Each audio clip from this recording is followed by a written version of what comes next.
Voilà, nous poursuivons sur notre plateau donc, pour cette matinée consacrée donc, à la formation professionnelle, toujours au salon Forme Avenir, donc au Parc des Expositions de Toulouse.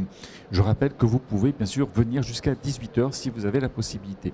Alors, on continue, nous, notre parcours de découverte de ce salon avec un thème. On a voulu savoir justement les métiers rares, s'il y en avait ici présents.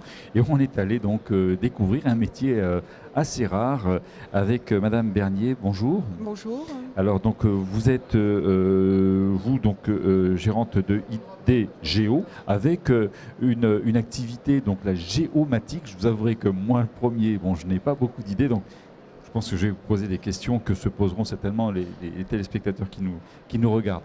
Alors, on va d'abord peut-être essayer de découvrir la géomatique et puis après votre établissement. Alors, qu'est-ce que la géomatique ?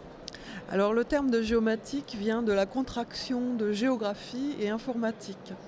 En fait, c'est un domaine qui permet de faire de la cartographie numérique. Et la cartographie se fait plus sur papier maintenant. Et donc vous avez des cartographies tout autour de vous, notamment quand vous utilisez un GPS. Un GPS que vous avez vous sur votre smartphone ou dans votre voiture. Le GPS vous donne des coordonnées dans l'absolu, mais il faut se repérer par rapport à des bases de données qui vous permettent de calculer les itinéraires, qui vous permettent de vous localiser, de vous localiser par rapport à la route. Et puis vous avez aussi des bases de données qu'on a sur Internet, qu'on voit de plus en plus, qui est comme le Google Earth par exemple, qui est un affichage d'imagerie satellitaire et qui nous permet de nous localiser, de voir en 3D le territoire. D'accord, oui, effectivement, la géométrie et la cartographie se sont quand même passablement compliquées avec ces nouvelles possibilités. Voilà, alors c'est-à-dire que c'est devenu informatique, parce que c'était déjà compliqué. Il y avait des calculs de géométrie pour passer de la terre ronde à des représentations planes. Oui. Mais maintenant, on utilise pour faire cette cartographie des techniques de base de données. En fait, c'est de l'utilisation de bases de données, mais avec la notion de spatialisation. Sur ces métiers-là, bon, je vous dis, moi, le premier, je ne suis pas au courant. Pourtant, j'ai essayé quand même de me tenir un petit peu au courant des métiers et surtout des formations. Vous devez avoir le problème du non-repérage, on va dire, de ces métiers-là. C'est-à-dire, vous devez un peu surprendre, comme moi je le suis. La plupart du temps, oui. C'est les gens, mais en fait, c'est de plus en plus dans la vie courante. Mais les gens ne s'en rendent pas compte. Par exemple, vous avez la commune de Toulouse, ou le Grand Toulouse. Ils ont une gestion de leur patrimoine, lampadaires, bancs, poubelles, etc. Tout ça, c'est localisé dans une base de données SIG, système d'information géographique qu'on utilise dans la géomatique. Et associé à la représentation, à la localisation de leurs lampadaires, par exemple, ils ont une base de données qui recense combien il y a de lampes, à quel moment on les a installées et quand est-ce qu'il va falloir les remplacer. Alors c'est pour tous les lampadaires, du coup, c'est une meilleure gestion du patrimoine. Oui, on voit que c'est très, très utile apparemment, hein, mais par contre ce que je vous disais c'est qu'apparemment un jeune ne va pas forcément spontanément venir vous voir parce qu'il peut-être il ne sait même pas que c'est un métier. Non, et il y a beaucoup même pas un jeune, il y a des gens qui, beaucoup ne savent pas que ça existe. Mais alors c'est en plein développement comme métier et c'est lié à l'évolution des nouvelles technologies, puisqu'on est basé sur l'informatique, sur Internet, avec GPS, avec les images satellitaires, etc. Je pense qu'il y a beaucoup de personnes qui utilisent tous ces outils-là, mais qui ne savent pas forcément que c'est un métier, c'est ça. Donc comment vous procédez pour justement avoir des élèves et des gens qui passent sur ce secteur-là ? Vous faites de l'information d'abord sur le métier ? Oui, sur le métier. Alors, on est un centre de formation professionnelle, donc on a deux profils de personnes qui viennent, des professionnels, donc qui sont dans leur contexte professionnel et qui se sentent obligés du coup de faire de la géomatique dans l'environnement, tout ce qui est environnement. J'imagine que ça bouge énormément. Ça bouge tout le temps, oui. Et puis les demandeurs d'emploi qui ont fait par exemple des formations géographie, environnement, à partir de Bac+2, ils se rendent compte qu'il faut l'outil SIG. Dans les offres d'emploi, il n'y a que ça.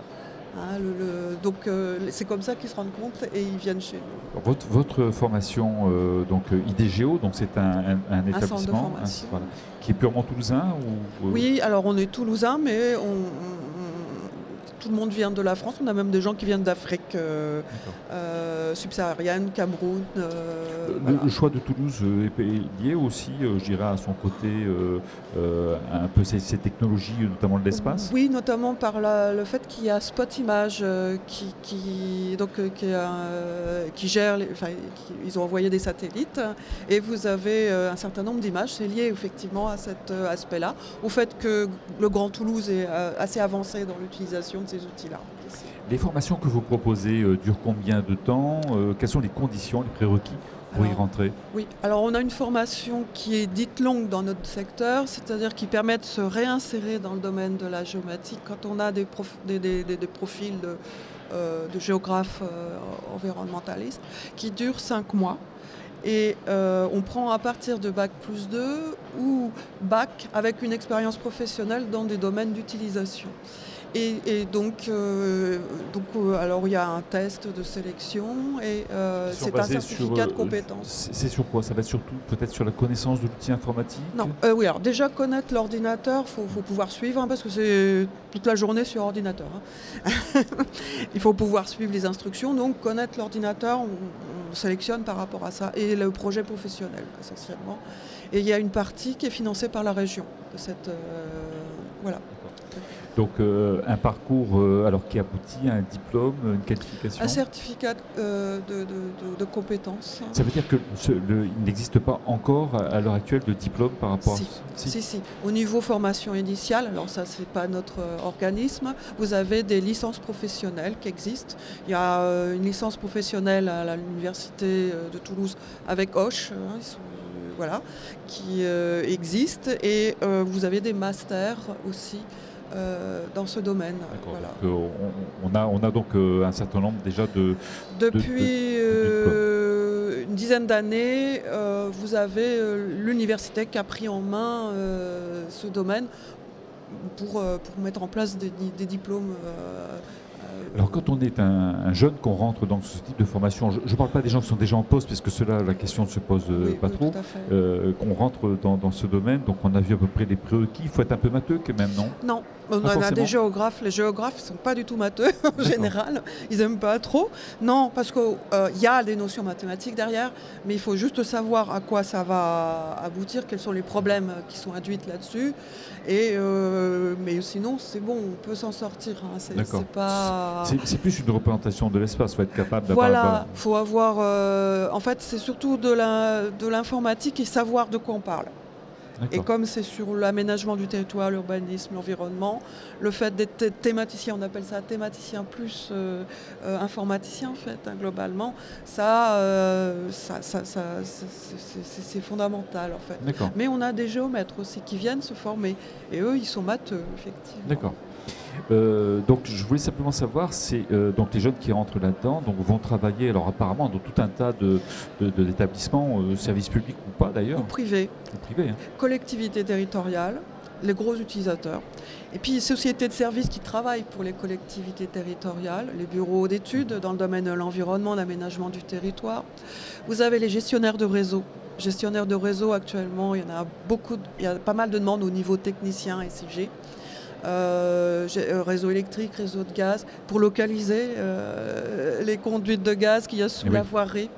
Et vous avez dans le domaine, alors il y a des domaines qui utilisent dans la sécurité civile, les pompiers utilisent beaucoup les SIG, localisation des points d'eau pour aller et localisation des zones sensibles, localisation des industries qui risquent de... Oui, il y a plein de choses de toute façon à localiser, j'imagine. Alors est-ce que c'est un métier qu'on pourrait qualifier en tension? C'est-à-dire est-ce qu'il y a des facilités à trouver de l'emploi une fois qu'on part dans ce genre de... Alors c'est un peu pointu puisque c'est un métier rare, mais il y a des demandes. Il y a des demandes parce que il faut connaître l'informatique, il faut être toujours évolué et donc les gens qui sont en poste, ils n'ont pas toujours évolué avec les technologies. Il y a des demandes pour les jeunes. D'accord. Écoutez, merci. Donc, si on veut se renseigner sur votre établissement et puis partir peut-être voilà, pour faire de la géomatique, hein, j'en donne La le nom parce que c'est vrai quoi qu'il est relativement facile d'ailleurs, mais Oui. une fois qu'on sait une fois que vous avez expliqué, on va dire, c'est beaucoup plus clair. Donc, pour pouvoir donc partir sur ces filières, on s'adresse à vous, on va sur un Oui. site. Alors il y a notre site internet qui est idgo.fr. Bon, plus c'est Voilà, simple, tout mieux ça. c'est, hein. Voilà. Après, pour les gens qui veulent se renseigner sur le métier, il y a un site internet site francophone de la géomatique, qui s'appelle georéseau.net. D'accord. Avec un Z, hein, le D'accord. ZO à la fin. D'accord. Mais merci beaucoup. Avec les offres d'emploi dans ce domaine. D'accord. Merci Madame Bernier. On va faire un petit tour auprès de Laura là, qui va nous présenter la prochaine animation. Et puis on continuera sur notre parcours de découverte de métiers, on va dire, plus rares. Celui-ci était particulièrement rare. On a trouvé quand même sur le salon d'autres métiers, en tout cas connus, mais où le parcours n'est pas forcément si clair que ça. Donc on recevra Ariès tout à l'heure pour nous parler justement de tout ce qui tourne autour du numérique également. Voilà, d'abord on va demander à Laura où elle en est par rapport à cette future démonstration.